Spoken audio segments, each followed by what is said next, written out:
길을 지나가다 보면 심심치 않게 연예인 초청 간증 집회 이런 현수막이 걸려 있는 것을 본 경험들이 있으실 것입니다. 그걸 보면서 한편으로는 저 연예인도 그리스도인이었구나 라는 생각이 들기도 하고, 또 한편으로는 정말 잘 간증했으면 좋겠다, 그래서 많은 사람들에게 좋은 유익을 끼쳤으면 좋겠다 라는 생각이 들기도 합니다. 우리가 교회에서 이런 유명한 분들이 오셔서 간증하는 것을 들어보면 대부분의 경우는 내가 하나님을 믿기 전에는 잘 안 됐었는데 하나님을 믿고 났더니 엄청 잘 됐습니다 라는 간증이 많은 것들을 보게 됩니다.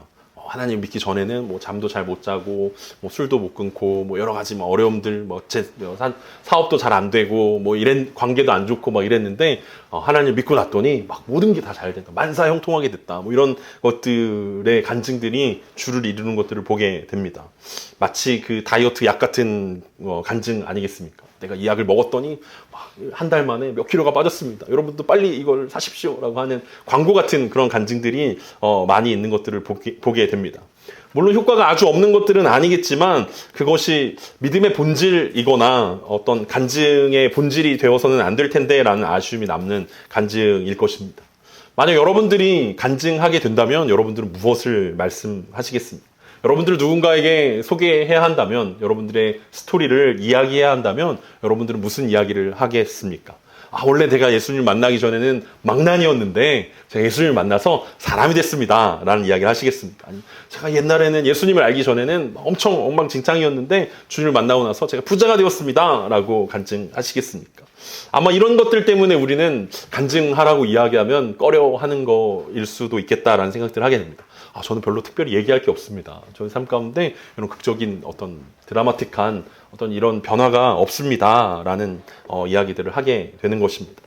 누군가에게 우리는 소개할 때 우리는 나이나 직장, 가족관계 이런 것들을 소개합니다. 근데 사실 생각해보면 시간이 지나면 변하는 것들입니다. 제가 제 나이를 지금 얘기한다 하더라도 내년 되면 그 나이가 아니기 때문에 그렇습니다. 제가 지금은 이렇게 살이 쪄 있지만 내년에는 이런 모습과 다를 거라는 걸 여러분들 확신하셔야 합니다. 그쵸? 이건 시간이 지나면 변하는 것들이기 때문에 고정되어서 저를 소개하는 이야기들이 아니라는 것입니다. 그러면은 고정되어 있는 걸 뭘까라고 생각한다면 고향은 바뀌지 않는 거지. 내가 공부했던 학력은 바뀌지 않는 거지. 전공이나 국적 이런 것들은 바뀌지 않는 거지 라고 생각하면서 그런 것들 위주로 소개하지만 사실은 그런 것들도 바뀌지 않는 것들에 불과하지 나를 표현하는 것들이 될 수는 없다라는 거죠. 저와 같은 고향을 가지고 있는 사람들은 굉장히 많고 저와 같은 전공을 하는 사람도 굉장히 많기 때문에 그렇습니다. 그것이 나다라고 이야기하기에는 굉장히 어려운 사건들일 것입니다. 그러면 우리는 이제 사람을 중심으로 이야기할 것입니다. 내가 나를 낳아주신 부모님은 이런 분입니다. 저를 키워주신 선생님은 이런 분입니다. 아니면 보통은 배우자를 소개하기도 합니다. 자기에게 중요한 사람들을 위주로 소개하면서 자기가 어떤 사람인지를 소개하기도 합니다. 오늘 우리가 읽은 이 본문은 사실 바울의 간증입니다. 그리고 바울의 자기소개입니다. 그리고 여기에는 많은 사람들이 등장합니다. 그 중에 중요한 사람을 꼽자면 바울은 자신을 낳아준 부모님을 이야기하고 자신을 키워준 스승님을 이야기하기도 합니다. 그럼에도 불구하고 바울은 자기소개서에서 그리고 자신의 간증에서 자신의 인생 가운데 가장 중요한 인물이 예수 그리스도다라는 이야기들을 하고 있습니다. 바울의 삶은 예수님을 만나기 전과 만난 이후가 완전히 달라진 인생이었습니다. 우리가 함께 바울의 자기소개 그리고 바울의 간증을 우리 함께 들어보면서 누군가에게 내 삶을 소개할 때 나도 바울처럼 소개할 수 있었으면 좋겠다. 나도 바울과 같은 인생이었으면 좋겠다 라는 생각들을 가지고 함께 오늘 말씀에 귀 기울였으면 좋겠습니다. 오늘 보면 1절부터 3절입니다. 부형들아, 내가 지금 여러분 앞에서 변명하는 말을 들으라. 그들이 그가 히브리 말로 말함을 듣고 더욱 조용한지라. 이어 이르되 나는 유대인으로 길리기아 다소에서 났고 이 성에서 자라 가말리엘의 문화에서 우리 조상들의 율법에 엄한 교훈을 받았고 오늘 너희 모든 사람처럼 하나님께 대하여 열심히 있는 자라. 바울은 지금 율법을 어겼다, 성전의 거룩함을 깨트렸다라는 혐의를 받고 있습니다. 그래서 사람들이 바울이 깨트린 율법과 성전을 훼손한 것들에 대해서 분노한 상황 가운데서 바울은 조용히 히브리 말로 자신의 상황을 설명하기 시작합니다. 이곳에 계신 아버님과 형제된 여러분, 제가 지금부터 여러분이 저를 고발한 것들에 대한 변명을 해보도록 하겠습니다 라고 이야기하면서 바울은 자신이 유대인이라고 이야기하고 있습니다. 일순간 사람들은 조용해졌을 것입니다. 유대인이라고? 그리고 히브리 말을 되게 잘하네? 라는 생각들을 했을 것입니다. 그러면서 자기는 지난주에 천부장에게 소개했던 것처럼 작지 않은 중요하지 않다라고 말할 수 없는 길리기아의 다소에서 유년 시절을 보냈다라고 고백합니다. 그 다소는 교육의 도시로 유명하다라고 말씀드렸는데 그런 도시에서 자라났다는 것입니다. 이후 이성, 즉 예루살렘에서 교육을 받고 가말리엘의 문화에서 랍비 수업을 받은 사람이라고 자신을 소개하고 있습니다. 앞서 고린도전서를 공부하면서 우리가 얘기했던 것처럼 바울 당시 랍비 교육을 받을 수 있는 사람은 10살까지 모세 오경을 다 외워야 했습니다. 그리고 14살까지 모세 오경 외에 다른 구약 성경들을 거의 외우다시피 한 후에 지역에 있는 회당에서 그 랍비들에게 교육을 받아야 랍비가 될 수 있는 것입니다. 그러니까 랍비가 된다는 것은 그냥 나 오늘부터 랍비 해야지 이 정도로 되는 게 아니라 어렸을 때부터 철저하게 율법적으로 구별되어져 있고 교육을 받은 사람만 할 수 있다는 것입니다. 그것도 간신히 그렇게 되면 지역의 회당에 있는 랍비들한테 교육을 받을 수 있게 되어지는 것이 그때 당시의 문화였습니다. 그런데 바울은 어떤 사람이었냐면 가말리엘이라는 사람의 수제자였습니다. 이 가말리엘이라는 사람은 어떤 사람이었냐면 이스라엘에서 역사상 최고의 랍비를 꼽자면 힐렐이라는 사람을 뽑습니다. 근데 그 힐렐의 손자가 가말리엘이었습니다. 그러니까 당대에 그리고 이스라엘 역사 가운데 가장 위대한 랍비라고 불리우는 힐렐, 그래서 율법의 해석을 하는 데 있어서 두 큰 기둥인데 그 중에 한 기둥을 세운 사람이 힐렐이었는데 힐렐 학파라는 학파의 창시자인 그 사람의 손자의 수제자라는 거죠. 그러니까 이 이름을 댔을 때 모든 사람들이 깜짝 놀랄 수밖에 없는 상황들이었습니다. 암기력과 이해력 같은 천재성은 두말할 나위 없고 성품과 인격적인 면에서도 완벽하게 준비돼 있어야 가말리엘이 간신히 제자로 받아들여주는 상황이었기 때문에 그렇습니다. 그러니까 바울이라는 사람은 어렸을 때부터 철저하게 준비된 사람이라는 거죠. 그리고 바울의 글들을 보면 그가 어떻게 이렇게 논리적으로 이렇게 정확하게 글을 쓸 수 있는가 살펴보면 그의 스승이었던 가말리엘의 영향이었다는 것들을 우리는 생각해 볼 수 있습니다. 무엇보다도 이 랍비가 되기 위해선 율법에 대해서 그리고 하나님에 대해서 열심히 있지 않으면 불가능한 것이 랍비가 된다라는 것입니다. 그러니까 이 바울이 여러분들이 제가 율법을 어겼다라고 이야기하는데 저는 율법에 있어서는 정말 정확한 사람입니다 라고 이야기하면서 저보다 더 정확한 사람이 있을까요? 라는 질문들을 던지고 있는 것입니다. 그러면서 자기가 얼마나 하나님을 열심히 섬겼는지에 대해서 다음 구절에서 이렇게 소개하고 있습니다. 4절과 5절입니다. 내가 이도를 박해하여 사람을 죽이기까지 하고 남녀를 결박하여 옥에 넘겼노니 이에 대제사장과 모든 장로들이 내 증인이라. 또 내가 그들에게서 다메섹 형제들에게 가는 공문을 받아가지고 거기 있는 자들도 결박하여 예루살렘을 끌어다가 형벌받게 하려고 가려더니 바울이 하나님을 향한 열심이 얼마나 뛰어났는지 그가 너무 열심히 특심해서 그는 예루살렘에 있는 교회 신자들뿐만 아니라 다메섹에 있는 신자들까지 죽이려고 했다라고 고백하고 있습니다. 그러니까 바울이 하나님을 향한 열심은 굉장히 뛰어났는데 틀린 방향으로 가고 있었습니다. 리더로 만나면 굉장히 피곤한 스타일 아닙니까? 이 최악의 리더라고 불리는 모습입니다. 잘못된 방향으로 굉장히 열심히 가는 분들을 우리가 리더로 만나게 되어지면 굉장히 나중에 후회하는 일들이 많이 생깁니다. 한참 열심히 했는데 나중에 보면 이게 아닌가 보다 하고 뒤집어야 되고 바뀌게 되는 것인데 오늘 바울이 그런 스타일이었다라는 거죠. 바울이 얼마나 열심히 했냐면 바울은 예수님을 믿는 제자들을 죽였고 결박했고 옥에 넘겼습니다. 심지어 예루살렘뿐 아니라 다메섹이라는 예루살렘에서 80km 떨어져 있는 거기까지 가서 거기 있는 사람들도 결박하여 끌어다가 형벌받게 하려고 가는 중이었습니다. 그러니까 가서 자기가 죽이고 오겠다도 아니라 가서 끌고 와가지고 예루살렘에서 그 사내들인 공회에서 그 재판을 거쳐서 그 사람들을 40이 하나 감한 매를 맞게 하든지 뭐 십자가에 처형을 하든지 어쨌든 돌에 맞게 하든지 뭐 그런 것들을 통해서 처벌하겠다라는 그 열심으로 가득 차 있는 사람이었습니다. 심지어 바울은 공문을 받았다라고 이야기합니다. 예수님과 교회를 짓밟는데 진심이었던 바울은 대제사장과 사내들인 공회가 인정한 어쩌면 특별 요원이었습니다. 내가 허락한다. 그러니까 공문을 정확하게 받고 추천서와 어떤 자격증을 받고 다메섹으로 갈 정도로 그렇게 열심히 있는 사람이었습니다. 바울은 많은 사람들을 이끌고 다메섹으로 출발하였습니다. 그리고 잘 알고 있는 것처럼 다메섹으로 가는 길에 문제가 생겼습니다. 그게 오늘 6절부터 9절입니다. 가는 중 다메섹에 가까이 갔을 때 오정쯤 되어 호련히 하늘로부터 큰 빛이 나를 둘러 비치매 내가 땅에 엎드려져 들으니 소리 있어 이르되 사울아 사울아 내가 왜 나를 박해하느냐 하시거늘 내가 대답하되 주님 누구시니까 하니 이르시되 나는 내가 박해하는 나사렛 예수라 하시더라. 나와 함께 있는 사람들이 빛을 보면서도 나에게 말씀하신 이의 소리는 듣지 못하더라. 이 다메섹에 가까이 가던 그 오정쯤에 일어났던 일이었습니다. 바울은 일생일대 가장 큰 빛을 마주하게 되었습니다. 그가 밤에 꿈을 꾼 것이 아니라는 사실들을 알려주기 위해서 오정쯤에 일어난 일이라고 소개하고 있습니다. 바울은 어려서부터 모세오경을 암송하는 사람이었고 구약 성경에 대해서 능숙하게 해석할 수 있는 인재였기 때문에 지금 이 분위기가 어떤 분위기인지 너무나 잘 알 수 있었습니다. 자신이 성경으로 마주하던 옛날 모세오경에서 보던 그 사건이 자신의 삶 가운데 일어나고 있는 것입니다.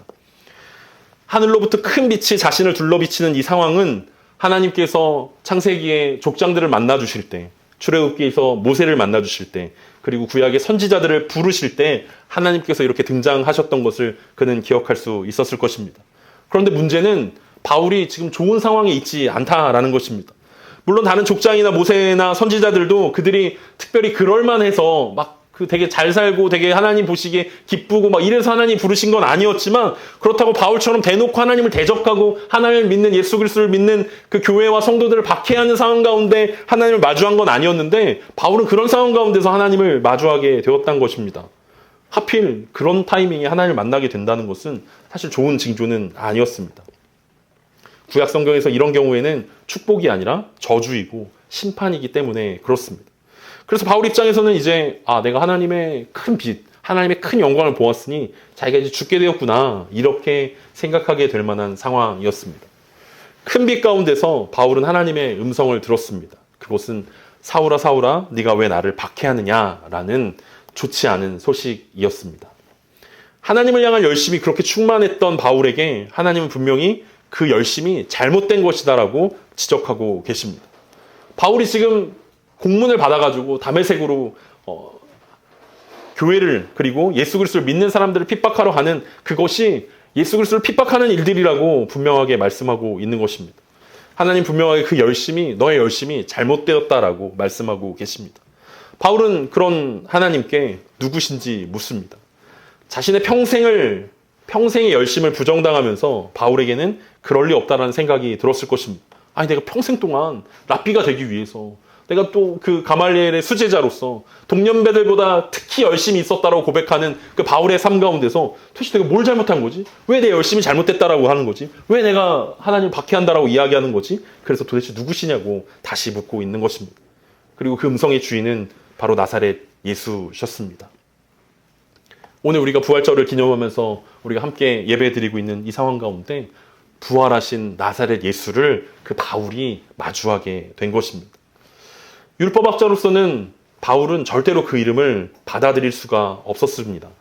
이미 자신들, 그 율법학자들 사이에선 이미 예수라는, 나사렛 예수는 이미 실패한 사람이고 이미 끝난 사람이고 십자가에 못 박아서 사라진 인물인데 그 이름을 듣는다는 건 그에게 있어서 수치스러운 일들이었을 것입니다.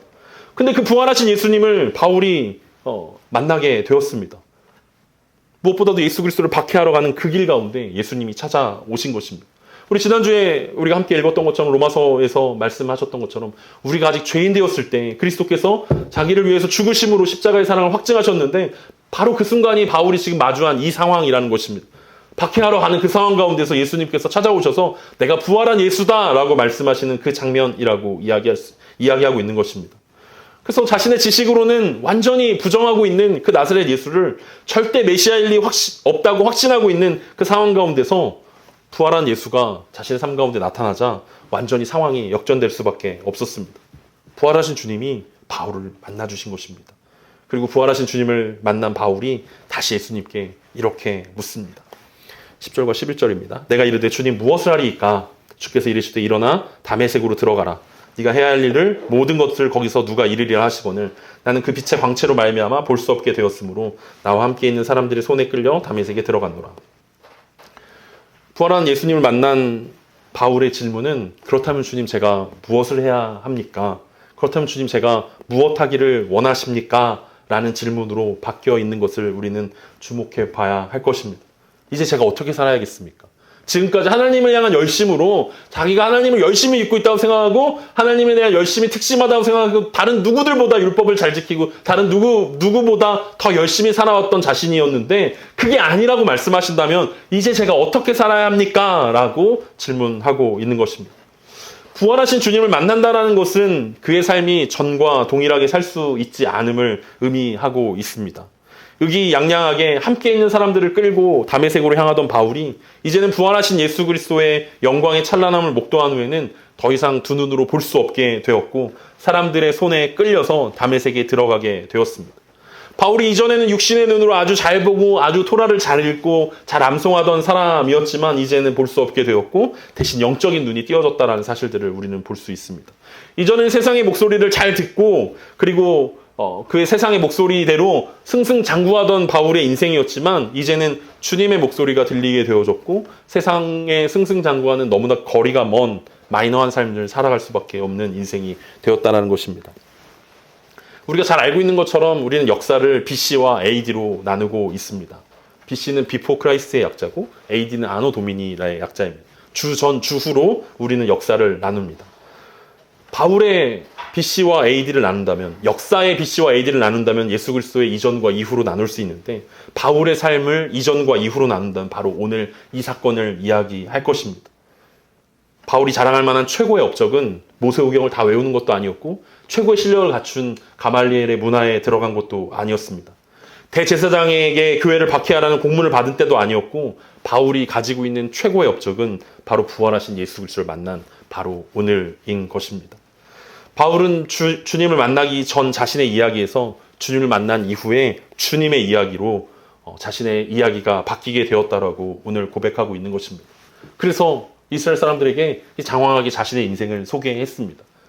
자기가 어디서 태어났고 어떻게 자라왔고 누구의 문화에 있었고 어떤 사람인지 소개한 후에 예수 그리스도를 자기가 만나게 되었고 자신의 삶이 완전히 바뀌게 되었다라고 고백하고 있는 것입니다. 세상은 우리들 가운데 너의 삶의 주인공이 너라고 이야기합니다. 그래서 많은 사람들이 주인공인 인생을 살아가려고 노력합니다. 그리고 주인공이 되지 않는 인생이기 때문에 불안해하고 답답해하고 초조해하고 다른 사람과 비교합니다. 저 사람은 정말 주인공처럼 멋지게 살아가는데 내 인생은 왜 이렇게 멋이 없는 거야. 저 사람들은 정말 주인공처럼 멋지게 막 오마카세도 가고 해외여행도 다니고 뭔가 온갖 좋은 것들을 다 누리면서 저렇게 살아가고 있는데 왜 나는 그렇지 못한가에 대해서 불평하고 원망할 때가 많이 있습니다. 그리고 우리 하나님께 기도합니다. 나도 인생의 주인공이 되고 싶습니다. 나도 빛나는 인생이 되고 싶습니다. 나도 빛나는 주연이 되고 싶습니다. 하나님 왜 내 인생은 이렇게 말할 게 없고 자랑할 게 없고 업적이 없습니까? 라고 우리는 불평할 때가 많이 있습니다. 하지만 오늘 바울의 인생을 생각해보면 우리 인생의 주인공은 절대로 내가 될 수 없다는 사실들을 우리는 생각해야 할 것입니다. 내 이야기를 하다 보면 내가 주인공이라는 사실들을 우리가 생각해 보겠지만 내 이야기가 주님을 만난 이후에 비로소 주님의 이야기로 바뀌게 되어지면 더 이상 내 이야기가 아니라 주님의 이야기 말고는 할 게 없어지게 되는 것입니다. 우리가 결혼한 친구 그리고 아이를 낳는 친구와 대화를 하게 되면 모든 이야기가 다 그 이야기로 바뀌게 되는 것들을 보게 됩니다. 저 친구는 입만 열면 자기 아들, 자기 자식, 자기 자녀 얘기만 하지 자기 인생은 도대체 없는 거야? 라고 생각할 정도로 완전히 이야기의 주제가 바뀌게 되는 것들을 보게 됩니다. 결혼하게 되고 아이를 낳은 것만으로도 그 삶의 이야기가 완전히 바뀌게 된다면 오늘 바울처럼 부활하신 예수 그리스도를 만난다면 그 이야기가 왜 바뀌지 않겠습니까? 자신의 이야기를 하는 사람들의 간증이 앞에서 이야기했던 것처럼 변질될 위험이 바로 여기에 있습니다. 내가 주인공이라면 예수님을 믿는 것도 내 중심으로 믿게 되어집니다. 내가 주인공이니까 내 이야기에 주님이 조연이 되어서 간증하게 되는 것입니다. 내가 주인공인데 예수님이 내가 빛날 수 있도록 예수님이 나에게 오셔서 어떤 일들을 해주셨습니다. 무엇을 채워주셨습니다. 어떤 것들을 베풀어 주셨습니다. 나에게 축복해 주셨습니다. 이것은 변질된 간증이고 여전히 자기의 이야기가 될 뿐입니다. 진짜 간증은 주님의 이야기에서 내가 조연이 되는 것입니다. 우리 이야기의 주인공은 부활하신 예수님이기 때문에 그렇습니다. 오늘 빌립보서 3장 7절에서 12절에 바울이 비슷하게 이 장면과 비슷하게 자신을 쭉 소개한 후에 자신이 조연으로 살게 됐던 이야기들을 우리 가운데 이렇게 남기고 있습니다. 좀 길지만 제가 읽고 오늘 말씀을 마무리하도록 하겠습니다. 그러나 무엇이든지 내게 유익하던 것을 내가 그리스도를 위하여 다 해로 여길 뿐더러 또한 모든 것을 해로 여김은 내 주 그리스도 예수를 아는 지식이 가장 고상하기 때문이라. 내가 그를 위하여 모든 것을 잃어버리고 배설물로 여김은 그리스도를 얻고 그 안에서 발견되려 함이니 내가 가진 의는 율법에서 난 것이 아니오 오직 그리스도를 믿음으로 말미암은 것이니 곧 믿음은 하나님께로부터 난 의라. 내가 그리스도와 그 부활의 권능과 그 고난의 참여함을 알고자 하여 그의 죽으심을 본받아 어떻게 해서든지 죽은 자 가운데서 부활에 이르려 하노니 내가 이미 얻었다 함도 아니요 온전히 이루었다 함도 아니라 오직 내가 그리스도 예수께 잡힌 바 된 그것을 잡으려고 달려가노라. 바울이 오늘 22장 1절부터 5절까지 자신을 소개하면서 이야기했던 모든 것들을 오늘 빌립보서에서 바울은 배설물이라고 부르고 있습니다.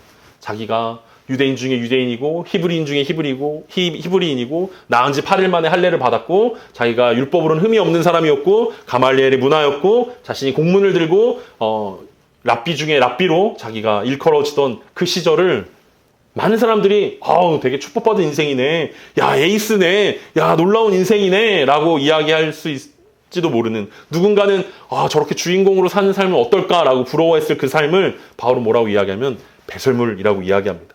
그때에는 자기가 주인공인 줄 알고 살았기 때문에 그렇습니다. 그런데 부활하신 예수를 만나자 바울에게 있어서 자신의 삶의 주인공이 바뀌게 되는 경험을 하게 되어집니다. 그러면서 10절에서 뭐라고 이야기했습니까?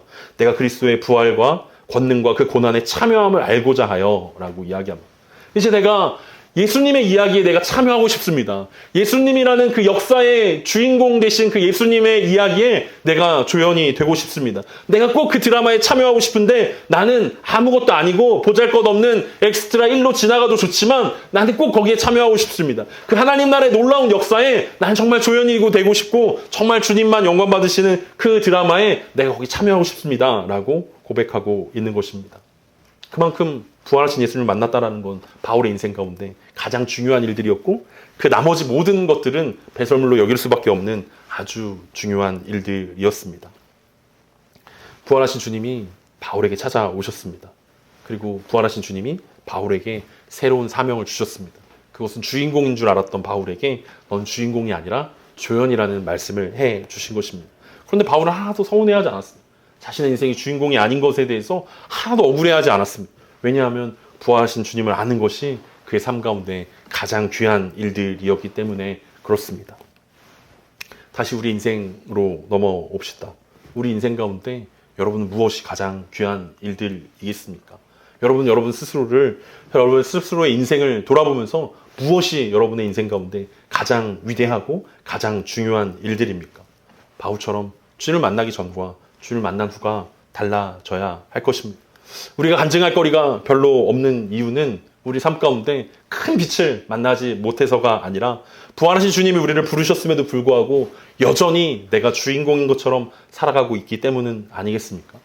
주님이라는 드라마에, 주님이 주인공인 드라마에 내가 동참하면 그것이 정말 이야기할 거리가 너무나 많을 텐데 우리는 그 드라마에 참여하기를 거부하고 아직 내가 부활에 동참하기는 아직 내 삶이 너무나 중요합니다. 아직 내가 해야 할 일이 너무 많습니다. 아직 내가 그 드라마에 참여하고 싶진 않습니다. 라고 거절하고 있지는 않습니까? 오늘 부활절에 우리가 기억해야 되는 것은 그 부활하신 주님이 조용히 우리의 삶 가운데 찾아오셨다는 것입니다. 단순히 부활이 예수님이 죽음에서 살아나는 것이 아니라 하나님 나라의 시작이며 하나님 나라의 완성을 우리 가운데 말씀하신 것이다라고 우리가 함께 말씀을 나눈 적이 있는데 그 말씀들을 기억하면서 내가 하나님 나라에 내가 정말 주님을 위해서 살아가는 한 조각, 한 명이 되고 싶습니다. 더 이상 내 인생이 빛나지 않아도 좋고 내 인생 가운데 더 이상 많은 것들을 누리지 않아도 좋고 정말 주님 때문에 살아가고 주님 때문에 기쁜 주님의 이야기를 우리가 계속해서 써내려 가기를 원한다라고 소망할 때 주님의 이야기가 우리 삶 가운데 계속해서 이어지게 될 것입니다. 내 이야기는 여기서 끝입니다. 주님의 이야기가 계속 이어지게 될 것입니다. 여러분의 삶들을 통해서 주님의 이야기가 계속해서 이어져 가기를 소망하면서 이번 한 주도 부활의 기쁨과 부활의 감격 가운데 세상 가운데 승리하는 저 여러분 되기를 간절히 소망합니다.